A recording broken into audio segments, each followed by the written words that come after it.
all. Hope you're all well. Hola a todos los hispanohablantes. Thank you for joining us today. And I am here with the fantastic Roberto Gonzalez of the mighty Joe to 38. And I think that was Antonio Felix da Costa in the background. Yeah. But we're asking Roberto some questions today about the first round of the World Endurance Championship and some of your fan questions. Also, we'll be switching between Spanish and English. So just sit back and enjoy. But firstly, Roberto, ¿qué tal? How are you? Muy bien. We're here in Portimao, enjoying the sun, the weather, having fun with my teammates here. And, Antonio, you just saw Antonio go by. And yeah, so I cannot complain. It's been some good days here in Portugal. Lovely. Well, hopefully there are some really good days to come because you are there in Portugal ready for the second round of the World Endurance Championship. But how did you feel after the first round? Do you think it was a good start to the season? Strong start? I think it was. It was a very good result we got. We finished second. We were not expecting that, to be honest. The way we started the weekend, it wasn't going that great. And to be able to capitalize on all the work we did and finish second was a great result for the team. Fantastic. Yeah, it was definitely really successful. So what do you, how well do you see this weekend going, really? So United was pretty dominant at Spa, but do you guys see yourselves getting the better of them potentially this weekend in Portimao? We're definitely pushing for that.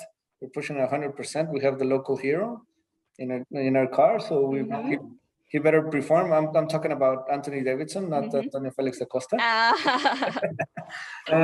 So no. I think we have a good chance. We just finished free practice 1, and Antonio put the car on pole. We were fastest, so we're happy. But it's still a lot of work that we need to do, and we still need to qualify tomorrow, and then it's going to be a long race. So we need to keep our heads down and keep pushing, keep working, and hopefully we can have a race win. Fingers crossed for you. So I believe you raced in the 6 Hours of Mexico in 2017. Is that correct? Yes, 2016 and 2017. Yeah. So how did you like having a home race? It's the best. To be honest, it's always great to do what you love in front of your countrymen, your friends, your country. Being back in Mexico, I was going to sleep at my house. And from my house to the track, you don't get to do that anywhere else.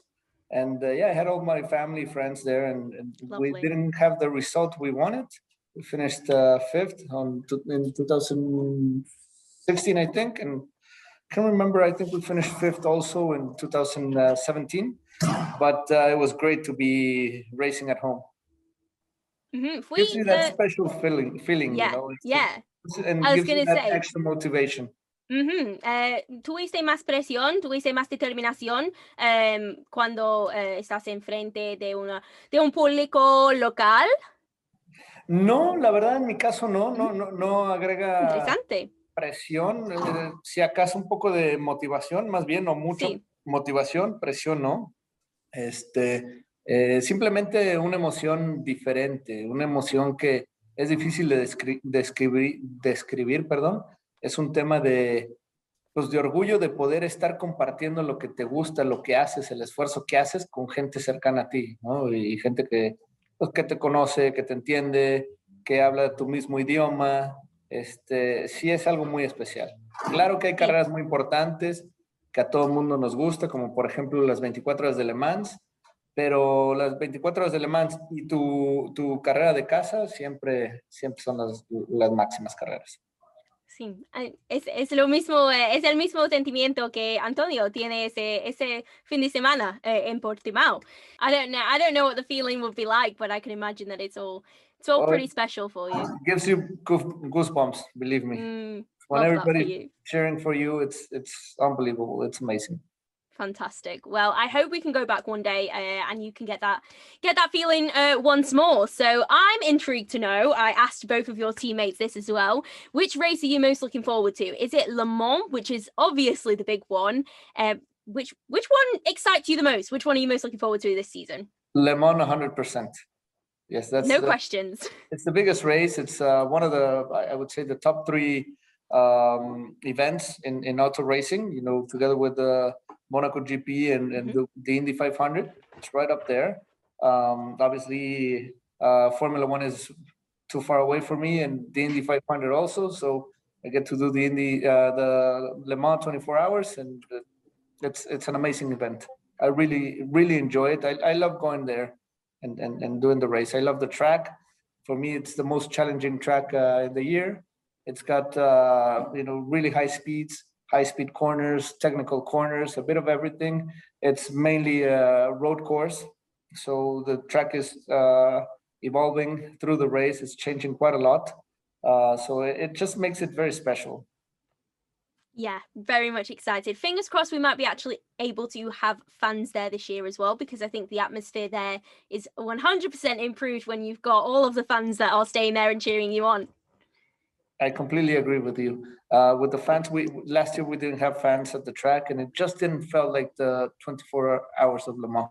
Something was missing. We had the track, we had the cars running at that track at the same speeds and everything, but the atmosphere is not the same without the fans.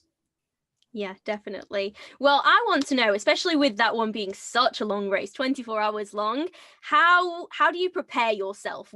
Do you have any routines, or do you have any special things that you do before you get in the car to prepare yourself for the long stints that you do in the car? Well, basically, my number one priority is to save as much energy going into the weekend. There's a lot of activities that are around the event, the race, the actual race. So by the time we get to the race, we're already tired because we've been doing many hours at the track, many events. We have the parade on the Friday before the race. It's like 4 or 5 hours that we need to be in town. Obviously, it's good because we get to give back to the fans a little bit of what they give us during the whole week. But there's many activities. We have practice sessions early in the morning, and then we have practice sessions at night. We finish at 12 a.m. some days, and the next day we need to be at the track at 8 a.m. on the car by 8:30. So it's quite complicated. So for me, the main goal is save as much energy as you can going into the race or the whole week. Actually, nutrition is very important, and hydration. For me, those are the 3 points. And obviously, during the race, just program your running time the best way possible together with your teammates and with the engineers, so you can have the longest periods of rest during the race as possible. Because you actually don't get to sleep that much. Maybe if I sleep for 1 hour during the whole 24 hours, that's positive. That's positive. But normally, the day is not 24 hours for us because you start early in the morning. The race is 24 hours, but our activities start way earlier than that. So for us, it's a 32 hour day, the event. So that's part of why the event is so huge, so mega. Definitely. Wow, it's lovely to hear that, to get the inside scoop on what goes down at Le Mans. But moving on, we've got another question in español. So, tu hermano Ricardo ganó el WEC en 2013, creo. ¿Tenéis una relación competitiva? Sí, mucho. De entrada, mi hermano Ricardo es 1 año más chico que yo. Entonces estamos muy cerca en edad, crecimos juntos, crecimos con básicamente los mismos gustos por los deportes, automovilismo, esquí alpino, motocicletas, y siempre hemos competido ya sea desde go-karts, en motos de motocross, de enduro, en la esquiada también. Iniciamos juntos, mismas categorías, compitiendo en los coches, competimos toda la vida, compartimos equipos, hasta cierto punto en el que ya cada quien fue por su camino en cuanto a las carreras. Inclusive llegamos a correr juntos en la WEC 2016, que fue su último año. Mi papá también fue piloto, entonces él siempre nos ha acompañado a las carreras y siempre ha sido como un evento de familia. Ahora ya no está corriendo él, yo sigo corriendo. Él ya ganó las 24 horas de Le Mans, ya ganó el campeonato mundial de WEC, ahora me toca a mí y esa es la meta. El año pasado terminamos segundo en Le Mans y terminamos segundo en el campeonato del MP2 y el año anterior terminamos tercero. Entonces ahora este año estamos echándole todas las ganas para terminar en primero tanto en Le Mans como en el campeonato mundial. Sí, parece que os gustan los deportes muy peligrosos, muy peligrosos. No, no os gustan el fútbol. Es automovilismo, es motociclismo, es todos los deportes peligrosos. Con un poquito más de acción, sí. Exactamente. Okay, right, we've got some fan questions now. So the fans have a lot that they want to ask you. So the first question that we have is from Cameron Gale, who wants to know, how do you keep your concentration for long periods of time? So we talked a little bit before about how you prepare yourself for the weekend, but how do you keep focused when you're actually driving the car? Well, it's something that we've been doing for many years since we were very young in most cases. Most drivers start when they're very young. I started when I was around 10 years old in karting. So it's the first thing you learn is precisely that, to maintain your level of focus and your level of motivation, and you're cool also, because you need to stay in some occasions quite cool. You cannot react to certain situations that are happening around you. If not, mistakes come. And it just gets better and better throughout the years. And the more you practice, the more races you have, you get better at it. But also what helps a lot is training. Your physical condition is very important for this. If you're not in the best of shapes, obviously your body starts struggling, your mind starts struggling, you lose focus. And then obviously, or you're either going slower or you have an accident. You make mistakes, you have an accident. So it's very important to have the proper training, physical training, mental training. Also, there's a lot of exercise you do for focusing.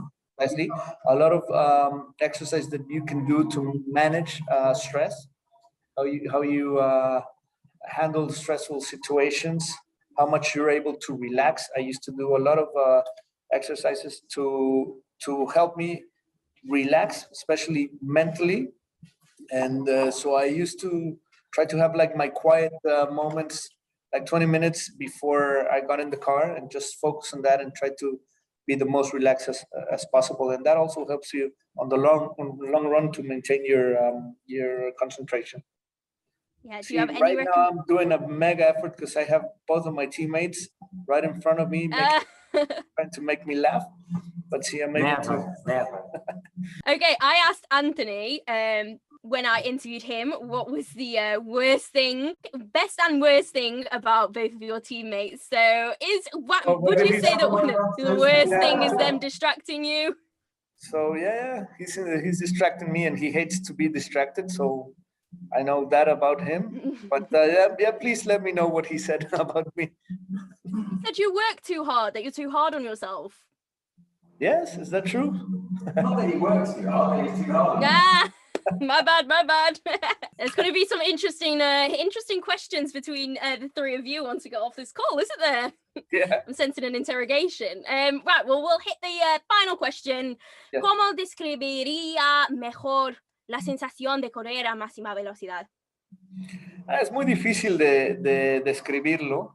Definitivamente es una pasión con la que yo creo que se nace con esa pasión. ¿Por qué? Porque involucra muchas emociones distintas, sobre todo, por ejemplo, cuando uno está expuesto al peligro, pues no mucha gente tiene tolerancia al peligro, ¿no? Entonces, lo primero que tienes que tener es tolerancia al peligro. Por Yo otro no. lado, para la gente que la tiene, eso produce cierta adrenalina, y esa adrenalina, la verdad, es una cosa que se hace adictiva, ¿no? Entonces, la verdad es algo que tu mente te lo pide, tu cuerpo te lo pide, y cada vez, curiosamente, por ejemplo, conforme vas tú aprendiendo en tu carrera como piloto, yendo de las categorías pequeñas a las grandes, pues vas desarrollando más tolerancia a ese peligro, vas generando más tolerancia a la velocidad, al mismo tiempo vas generando más experiencia que te hace más seguro, y eso hace que pues no que seas menos consciente del riesgo, sino como que te sientes más confiado de que lo puedes controlar, aunque no lo podemos controlar en algunos casos, pero te vuelves más bueno para reaccionar en ciertas ocasiones. Es una sensación, la verdad, muy especial, muy difícil de describir. Lo único que te puedo decir es, por ejemplo, en mi caso, cuando uno sale a la pista, uno está solo, o sea, se cierra la visera del casco, sale a la pista, previo a eso estás con tu equipo, mecánicos alrededor tuyo, 30 gente, no sé, 5 o 6 ingenieros, todo el mundo ahí analizando la situación, pero una vez que tú sales a la pista, eres tú, la pista y el coche. Sí. Fue una buena descripción. Muchas gracias. Para mí. Well, thank you very much. We will leave it there and let you get off. But before we finish, antes de terminar, ¿tienes algunas palabras para compartir con tus fans en México y el mundo hispánico? Pues en todo el mundo en general, la verdad es de que ya Sí. no veo la hora en la que podamos regresar a una rutina normal, a un mundo normal, sin COVID, los deportes puedan ser otra vez aprovechados o disfrutados por los fans, no por la tele, sino físicamente, en vivo. Los fans, como te decía, son una gran parte de lo que nosotros hacemos. Mucho lo hacemos obviamente por satisfacción personal, pero también lo haces para satisfacer a todos aquellos que aprecian el deporte que uno tanto ama, ¿no? Entonces, esperemos ya pronto poder volver a ver las tribunas en los autódromos o en los estadios completamente llenas. Sí, muchas gracias. Well, that rounds it up. Muchas gracias para tu tiempo. Buena suerte para eso de la temporada. Buena suerte para ese fin de semana. Good luck throughout the rest of the season and good luck this weekend. The next round of the World Endurance Championship is this weekend at Portimao, so make sure you tune in and support the mighty Jota 38 this weekend. So see you guys. Hasta luego and cuídense. Bye.